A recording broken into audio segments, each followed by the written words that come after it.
विपक्षी राजनीतिक दल भारतीय जनता पार्टी पर अक्सर यह आरोप लगाती है कि भारतीय जनता पार्टी जिस भी दलों से गठबंधन करती है उस दल को ही खत्म कर देती है या अपने आप में मिला लेती है।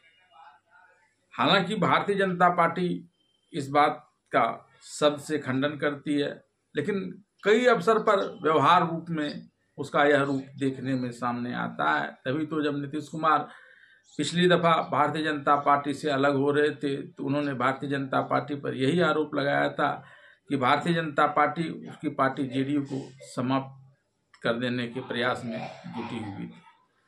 झारखंड में होने वाले आगामी विधानसभा चुनाव जिसकी प्रक्रिया प्रारंभ हो गई है, उसके दौरान भी भारतीय जनता पार्टी का यह चेहरा नजर आ रहा है।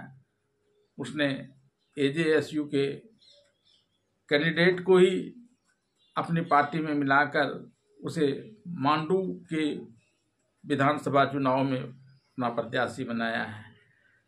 यह प्रत्यक्ष तौर पर देखा जा रहा है। आप इसे या तो अंग्रेजों की हड़प नीति वाली एक हिस्सा समझ सकते हैं या फिर एक कहावत जिसमें एक बिल्ली मुंह खोलकर चूहों से यह कहती है कि मेरे मुंह के रास्ते मेरे पेट में उतरकर जो मैंने सारे अनाज खाए हैं वे तुम खा लो ताकि मैं प्रायश्चित कर सकूं इतने दिनों तक चूहों को मारने का, इसका एक उदाहरण।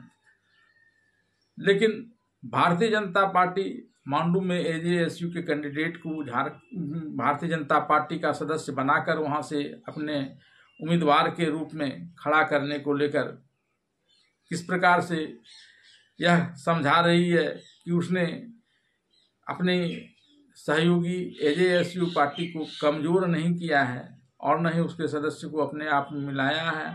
और तब वह क्या किया है उसने, इसका खुलासा यहाँ झारखंड के सह प्रभारी हेमंत बिश्व शर्मा के मुंह से सुनिए।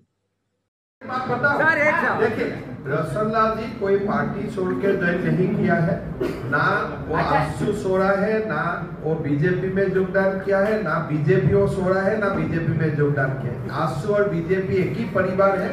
हमारा जरूरत है कि वो बीजेपी का सिंबल में उसको लड़ना चाहिए, बीजेपी को आना चाहिए। सुरेश महतो जी को मैं धन्यवाद देता हूँ कि उन्होंने रोशन जी को हमारा पार्टी का आने का उन्होंने अनुमति दिया। और मैं ये बताना चाहता हूँ ये जो योगदान है टेक्निकल है। आशु और बीजेपी एक ही परिवार है।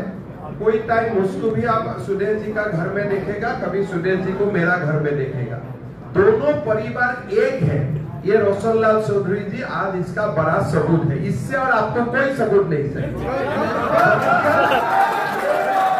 आशु और बीजेपी एक है, एक रहेगा, ये सबसे बड़ा गारंटी है। और इनसे आपको कुछ